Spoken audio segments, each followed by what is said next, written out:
Hi Fozia, how are you? Hi Abhijit, I'm good. How are you?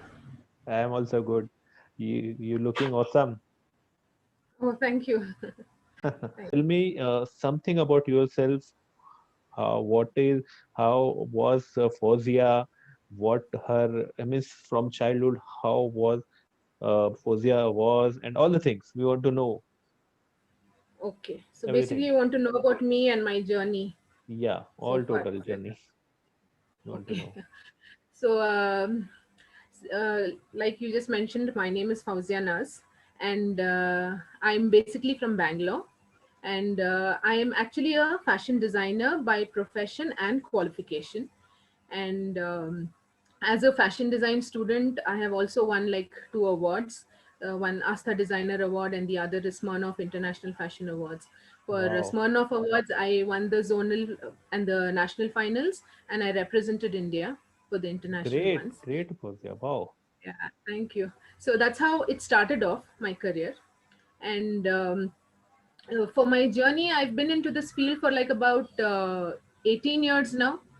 I run a small studio for customized design clothing called Fauzia Design Studio. So I have my wow. niche clientele who come to me for my clothing, design clothing. So that's how it's been. So I've been doing only that for past couple of years, but that has been a very learning experience for me because interacting with the various people, the different clients who come to me are of different mentalities, different personalities, different mindsets. So that Yeah. itself has been a very learning experience for me, wherein I kind of get to interact with different kinds of people. When I say that, I mean that some people are like very easygoing and some people are like really fussy. So it's Right. it's it's very interesting to understand the thinking of different people. Different people. So So that's how it's been. And then in the process, like I'm a designer, so main thing is taking measurements. So when I do that, one of the major concerns of my clients is their measurements. Somehow, consciously or subconsciously, when I'm measuring them, they just hope okay, it is less than the previous ones. So that's how I kind of got into weight loss also. So okay. I started helping my clients with weight loss and getting healthy and getting fitter. I'm also a certified yoga instructor, Wow. by the way. So Lots of things you are doing. yeah, but all that came very, the flow was very natural from one thing to the other. So it wasn't Okay. kind of planned. It just kind of went ahead with the way the things were happening. So I started helping them with the weight loss and getting healthy and all that. Okay. So initially I was like helping them get gorgeous with their clothes. Then I started helping them getting gorgeous with their body. So now I'm on a mission to help people getting gorgeous internally, So with you're mind getting transformation. two customer at a time. Means like you have a for clothes and then you go for weight loss. So you are doing two businesses at the same time. Yeah, but then both the aspects work on the same person. I'm sure everyone wants to look good, everyone wants to feel good. And Yeah. now through this coaching, they can also think good, plan good for themselves. Yeah. So it's one customer with all these aspects being catered to. So that is Yeah. how my journey has been so far.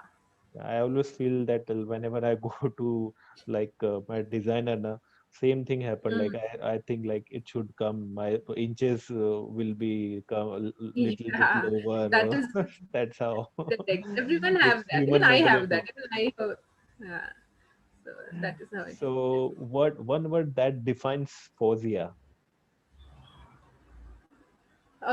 Define Fauzia, is it? Yeah. One word to define Fauzia could be peacemaker. Okay. So, Just yeah, like peacemaker. Dalai Lama or Mother Teresa, like No, that. not really. No, no, no, not like that. But yeah, if I can give in some more words to me, I would say no grudges, forgiving, a dreamer, a good mediator, That is great. things Good, like good that. quality, means forgiveness Creative. and all. That is good qualities actually. Yeah, so you can say these things like I'm easygoing. So that way, those words can happen. So if you go to the past, how was your childhood? My childhood, Abhijit, as a kid, I think I was a shy girl, a shy kid, an introvert. I kind of always lived in my fantasized world, so In a it was shell? like that.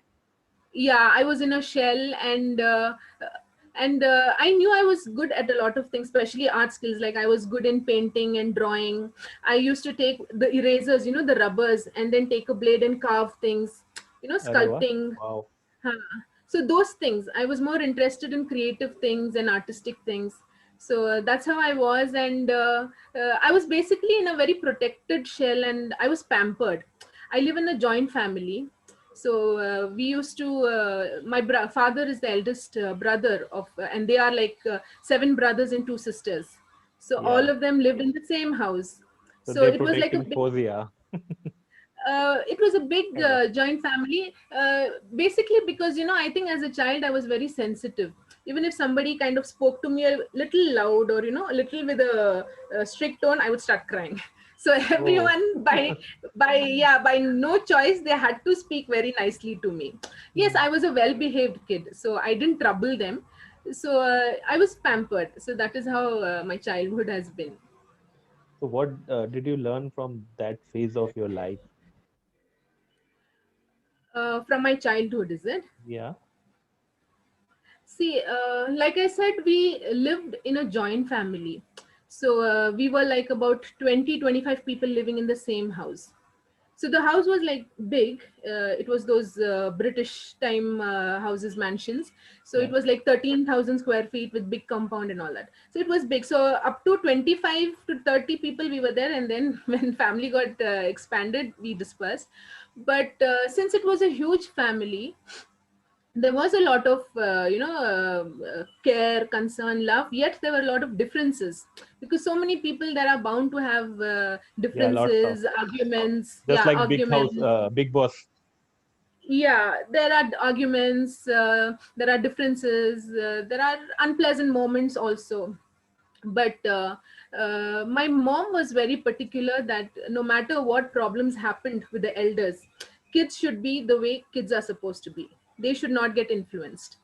So we were taught that we should not kind of get into the unpleasant things of the elders. So I think that is one thing that I really learned from my childhood, to ignore the negatives. Okay, I realized that all humans have positives and negatives. So we, as a child, I learned how to ignore the negatives and look at the positives. Like if great, I have great. to give you an example, like say my uncle, a lot of people will might tell, okay, he's done this wrong, these are the bad qualities of Hmm. him, and this is how he has been selfish or whatever, all the negatives. But from his point of view, it'll be a different thing.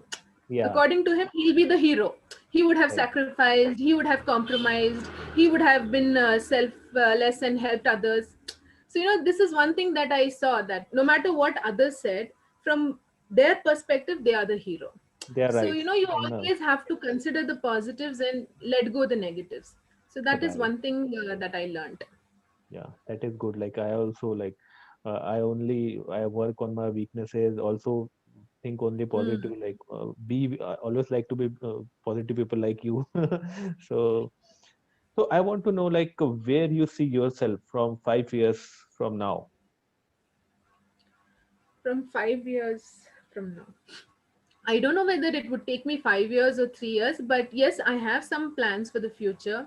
Like I said, as a designer, I helped people getting pretty outfits, and then through my weight loss journey, I help people getting into good shape.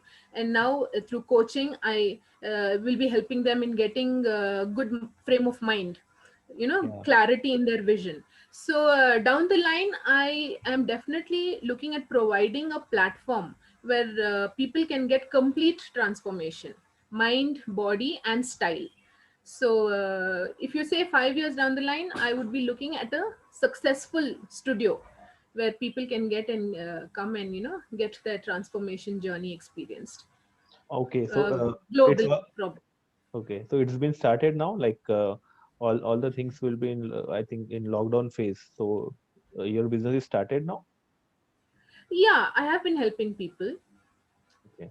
So that way it is going on. It is just a start now. I think down the line, like you say, 5 years, I'm sure before that I will, set up the studio, and by 5 years it should be a successful platform, doing well and helping a lot of people. I just hope, and I'm planning to help a lot of people by then, in 5 years. Okay. So what is the success mean to Fozia? Success. I think success is a very subjective term, Yeah. because different people have different aspirations and different goals. And at every point, your goal changes, Yeah, especially but when you achieve one. Yeah, yeah, you but achieve one benchmark, there's another benchmark. So you yeah, look towards that. So see, even now, I can call myself successful uh, for having such a good family. I have a family who is very loving and respect me genuinely. So having such a family is, maintaining such a relation in the family itself is a success. Now, even if yes, you look at my work front, the awards that I have won, that could be success. The studio that I'm running with happy, satisfied customers, that could be a success. yeah, So I can call that success, and I can also call myself not successful, because what I actually had thought for myself, I haven't achieved that yet. So my success is yet to come. So at every stage, I think you feel success, and then there's going forward, looking at further success. So there is no end to success, I feel. yeah. Different Success is have like never different people ending. have their different perspective, but I think you had achieved something, so you feel like you are successful, but yet to come. There is always something Yeah, to see, that target is on. one small success that I might have experienced. Yeah, But there are major bigger goals that I want to achieve. So once I achieve that, I will be successful at that point, but then there will be something beyond that. So uh, I think success is subjective, and it's like never ending. okay. So what made you come to like this coaching field daily, and all we want to know. So how come? How you've been to this industry? Uh, Actually, Abhijit, I don't find coaching very different from designing an outfit. Okay. From my point of view, it is the same. Like, see, when I have to design a good outfit for my client, the most important is the measurements. I have to take the right measurements, because everything is based on that. Similarly, in coaching, you are measured by your personality, your baselines, your values, your coding, your inner DNA. All these things have to be understood very well. So those are the measurements. So based on the measurements, I kind of illustrate a good design for them, which would suit their measurements. So similarly here, based on your values and personalities and your inner coding, you kind of plan something for yourself from this state to going to another state. So you have a vision. Now, to fulfill that illustration, I make a pattern. And while making the pattern, a lot of technicalities go into it. All the raw edges are like blended, all the extra unwanted things are like trued off, you know. Yeah. So, all that things happen. So, similarly, here, you are kind of planning your outcomes. You have to kind of get away with all the negative things, and you have to blend into a lot of things, and then make a good pattern, a good plan, an executable plan with all the possible details in that. And then here again, after patterning, it's the execution, that is construction of the garment. You have to be very neat and tidy in constructing the garment. Here again, once you have a plan, you have an outcome to look towards. Execution is very important.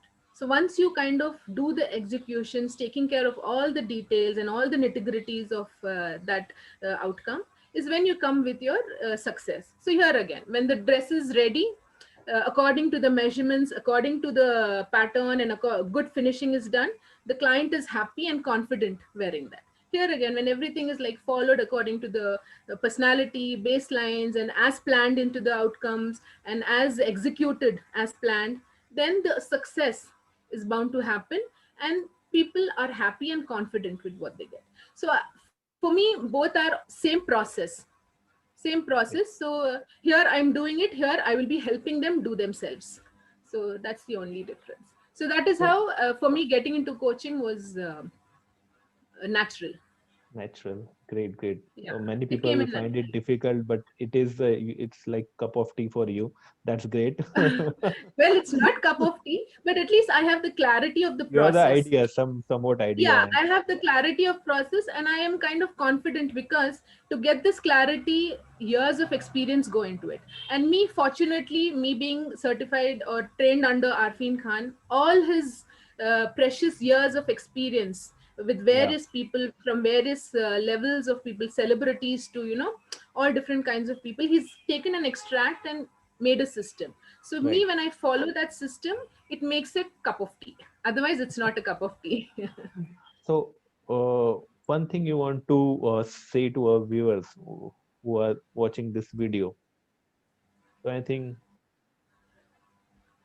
Yes, I would like to tell them one thing from my own experience, that everybody have dreams, everybody have aspirations, no matter from which level they come, which field of life, which frame of life they come from, they have dreams and aspirations. So that is there. But what is important is understanding that and working towards it, working towards achieving it, and finally achieving it, because nobody else will do that for you. Your dreams, your goals are your responsibilities. Only you can do that. You can't depend on someone else. You can't blame on someone else. You know, that will not work. For you to achieve your dreams, you have to work, and it is your, your game. You have to do it. So, what I would say is work for your goals, work towards achieving your goals. And in case you feel you are confused, you are not clear, there are people who can help you. So, right, approach people for help. They are there to help you out, to give you the clarity of what you want. Your goals are achievable, your dreams are achievable. So, work towards it and do it, because it is your duty after all. You can't really, regret or blame anyone. okay. So, what do you think about Abhijit as a coach? Oh, Abhijit. Well, for how much I know him, I think Abhijit is a brave person, because I've seen that he not only has the courage to accept his flaws, but he has the courage to rectify those, fight them out. Thank So you. he's a very brave person. He's a very friendly person, very supportive, and a very good friend. So Thank you. he's definitely going to be a very good coach with all such good qualities. So if anybody needs coaching, if anybody needs to, move ahead in life, Abhijit will be really good coach for them. Okay, Fozia, thank you for your precious time. It was wonderful having you with us in this channel. And definitely, if anyone want coaching, like if anyone having any problem with relationship or something want to lose their weight, or anyone having a problem with their wealth, any area of life, Fozia is there to help you. So, uh, uh, who are or watching this video, please contact Fozia. She is there to help you, and she is a good coach. She's awesome coach. So you can So, contact her. okay. Thank Thank you you. for your Thanks for time, that. Hosea. Actually, Thank you. thanks for having me here. Thanks Yeah. for having me here. Actually, I should tell you, Abhijit, this is like a breakthrough moment for me, because Oh I'll tell wow. you why. No, I'll tell you why. Because when I had won the awards, that was like long time back. That was the last time when I had given an interview. Okay. But after that, so many times, so many people approached me, but I shied away. I thought I don't have anything substantial to speak about. In fact, my friend, she was in PR and she used to do interviews, organize interviews for others. She had told me that other people kind of, want to give interviews, but you shy away from that. But honestly, I thought about the awards I have already spoken. So I don't have anything substantial to speak about.